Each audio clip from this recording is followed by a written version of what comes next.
Hey, it's Shayna, and in today's video, I'm going to review my December budget with you. I've paid off about $40,000 in debt so far, and I have about $66,000 in debt remaining. And the way that I'm going to get closer to my goal of being debt-free is really by getting a handle on my budget. And so I'm going to show you exactly how I budget my way out of debt.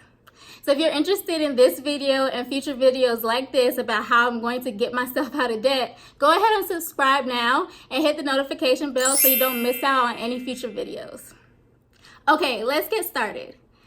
I do my budget in Numbers, which is the Apple version of Excel. And you could easily do this same type of budget in Excel if you don't have an Apple or Mac computer. And if you have an Apple computer, it comes with it for free. So that's exactly why I use Numbers, because it's a free program, and they actually have this exact template that I use built into the Apple Numbers software. My monthly budget is comprised of money in, so that's my income every month, and then money out. And so those are the expenses that I incur every single month. And so my expenses really are taxes, tithes, household expenses, anything related to transportation, groceries, phone, investments, and my student loans. So comment down below and tell me what's a category that's in your budget that I don't have in my budget. Go ahead and write that down below, because I'll be interested to know if there's something that I'm missing from my budget that I need to consider. As I mentioned, my budget really begins with the money that I have coming in. And the main source of income that I have is from my postdoctoral fellowship. I get a stipend every single month that is $5,358.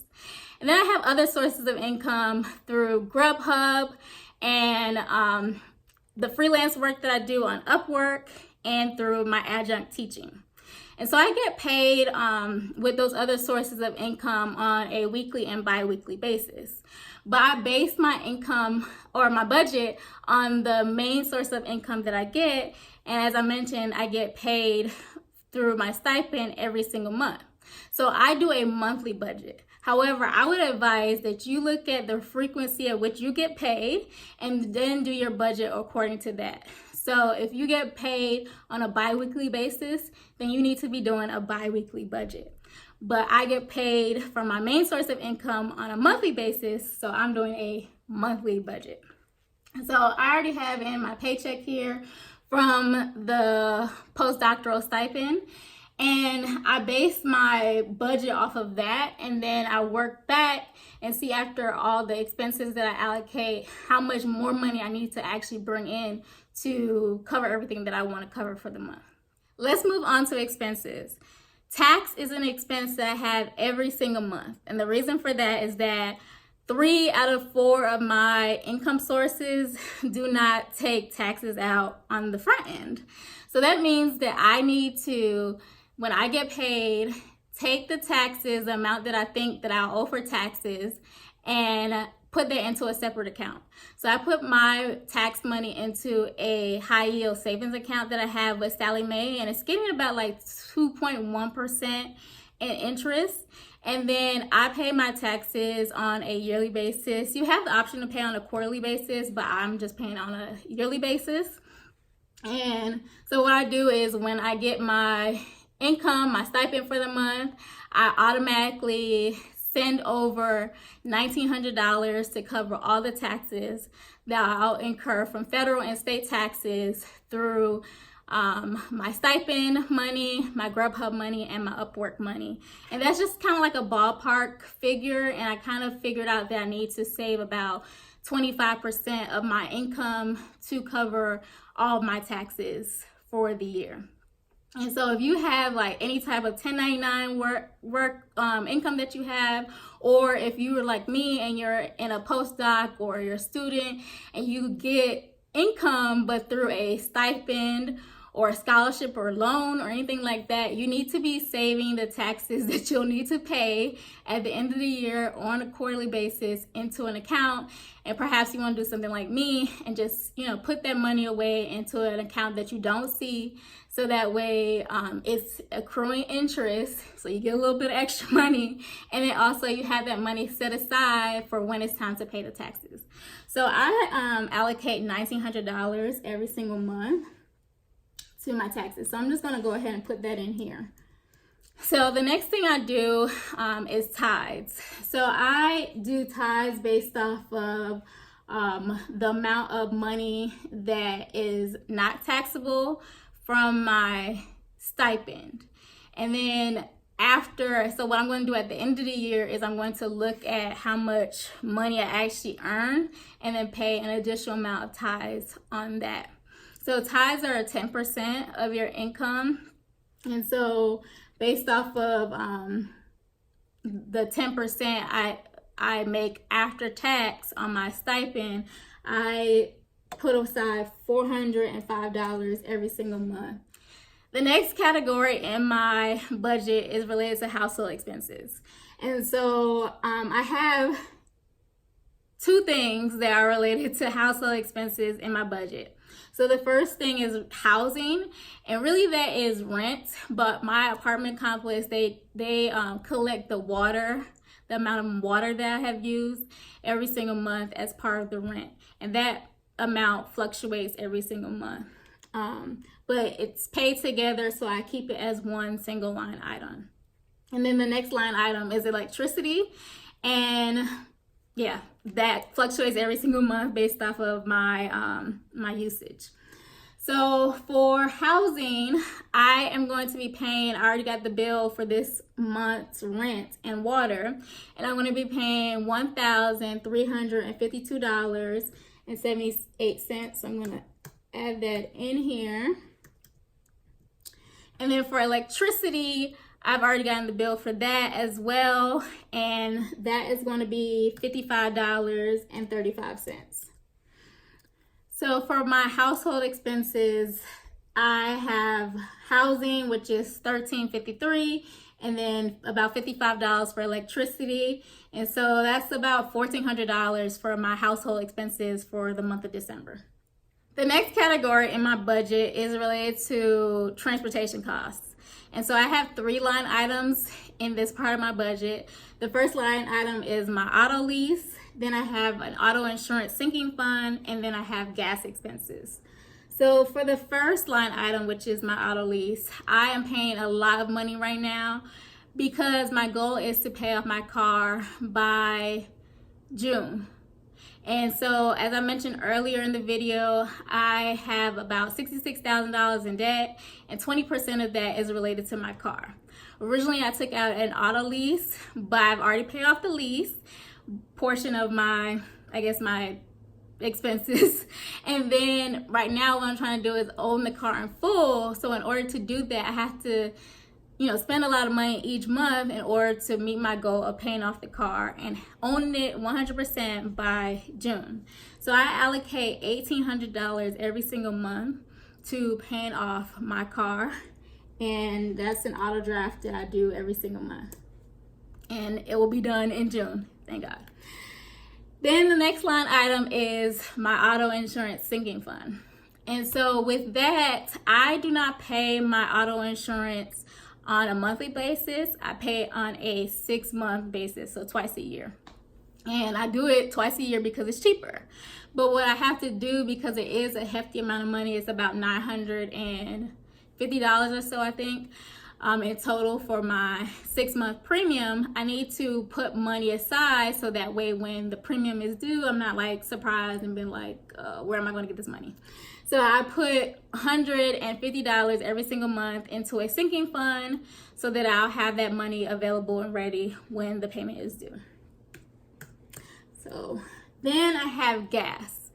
I allocate about $140 for gas every single month, and I don't typically spend that much money, but I set aside $140 really because I don't know how much I'm going to end up driving with Grubhub every single month.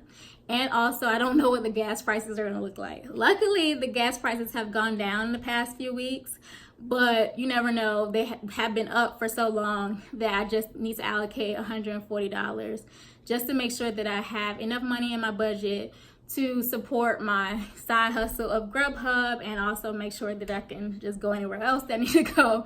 Luckily, I don't have to spend a lot of money on gas to get to work because I live very close to work. But really, a lot of this is me setting aside money to be able to do Grubhub on a monthly basis.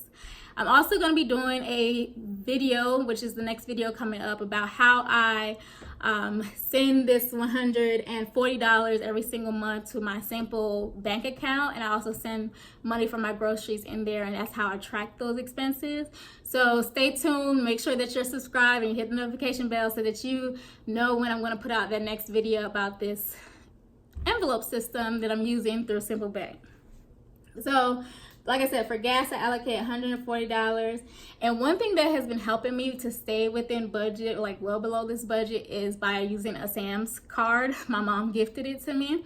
And so I go to the Sam's gas station that's not too far away from here, and I spend about like anywhere from 30 to 50 cents less than the average gas price in the area. So that has been helping out a lot. The next category in my budget is related to food. And so I like to eat, but what I have to do, because I will totally blow this category in my budget if I don't do this, I have to buy groceries and cook them. And that is all I do. I do not eat out. And I looked this up, and so the average person spends about $230 every single month on eating out. And I simply cannot afford that. So I buy groceries and I cook them. And typically I set aside $300 in my grocery budget. But last month, I'll link this in the cards and also down below, I did a video of a grocery haul that I was doing. And someone commented and said that they budget $200. Or I want to say she said she budgets $100 every single month for groceries, and she's just like me. She's a single person by herself, and it made me really think about, like, why am I spending so much money on groceries? I can really cut this down. Granted, I did try when I first started budgeting back in October 2017 to do a $100 budget, but it didn't work out for me, and so I upped it to $300. But what I'm going to do this year is I'm going to challenge myself, well, not this year, this month, I'm going to challenge myself to do a $200 grocery budget. So that's what I'm allocating, and I'm going to stick by it because, yeah, I shouldn't be spending that much money on groceries, and I think I can do it, and it'll help me out with a lot of my other goals. So I'm going to put down $200. And if you eat out, this is something that you might need to consider to make sure that you don't spend too much money on food. You need to start buying groceries and cooking them at home. And I know that takes up a lot of time, but it will save you a lot of money. The next item on my budget is my phone. And I have a family cell phone plan with all the members in my immediate family, and I'm the account holder, but I only pay my portion of the bill. So my portion of the bill is $66 for the month, and that includes my iPhone XS that I'm recording on, and the plan. So we have like unlimited phone and data and whatnot. That's included in the $66, and also included in that is a discount that I got for being a federal employee. Even though I'm not technically a federal employee right now, but I work for the federal government through my postdoc, I am eligible for a discount. And so with that, I only pay $66 for my portion of the bill. Before this was less, but when I got the iPhone XS, it went up. Before I was paying $29 a month, but you know, this phone is kind of expensive. And so now I'm paying $66 a month for that. And I don't think it's too bad, but I can't wait to pay off this phone so that I can be back down to $29. Okay, so the next category in my budget is related to investments. And being that I am in a postdoctoral fellowship, there is this ridiculous law out there that says that people who get stipends from fellowships or get student loans or scholarships, that they cannot invest the money, the income that they have from that source into any investment account.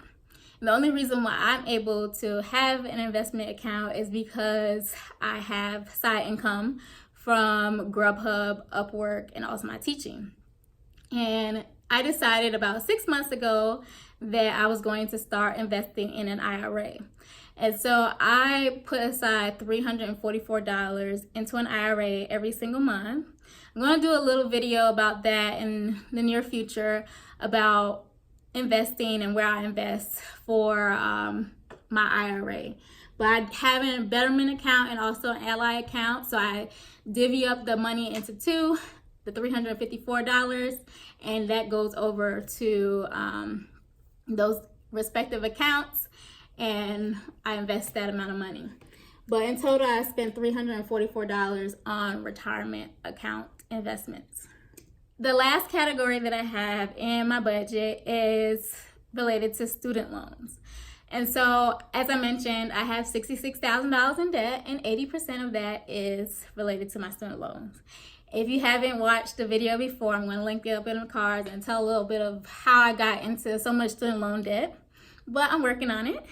And so I am not currently in repayment right now, but I still, if I have extra money left over, I put $500, if I can, towards my student loan payment. And so the reason why I'm not in repayment right now is because I am in a postdoctoral fellowship, and anytime you're in a graduate fellowship, you're eligible for a deferment on your loans. And so every single year that I'm in this fellowship, I get a deferment. And so I don't technically have to pay these loans at all. But if I have the extra money, I put aside money to pay down the principal, or really it goes towards interest, but it pays down the amount of money that I owe on my student loans. So I put $500 there. Now all of my expenses are added up, and my total expenses for December will be $6,913. So as I mentioned, I wanted to total up all of the expenses first so that I could see how much extra income I needed to generate for the month through my side hustles like Grubhub, Upwork, and my adjunct teaching to be able to cover everything that I've budgeted. And so you'll see over here, it's over in the money left over section. It shows that I need $1,555 for the month to cover all of my expenses. So that just tells me that that's the amount of money that I need to be able to bring in through my side hustles. And I know that I bring in about almost $1,000 from my adjunct teaching. So that means that I just need to bring in an extra $555 between Grubhub and Upwork. And so that should definitely be doable, and I should probably even have some extra money left over for the month. And if I have extra money left over, I'll probably just either put it in that high interest savings account, or put it to pay off more on my car and get me closer to the goal of having my car 100% owned by me. That's my December budget.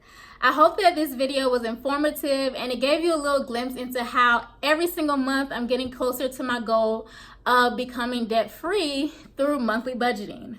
I hope that you learned something and you can implement something, but I'm also interested to know if there's something that you include in your budget that I haven't even thought about. So drop down in the comments below and let me know if there's something that I need to think about and budget for on a monthly basis that I have completely missed. Also, if you haven't done so far, go ahead and like this video, give it a thumbs up, because it lets me know that you like the video and that you like the content that I'm putting out. And it also lets other people know that this is a good video to watch. Make sure that you also subscribe if you haven't already subscribed, and hit the notification bell so that you can be notified when I put out other videos like this. related to my financial goals. And I look forward to seeing you in the next video.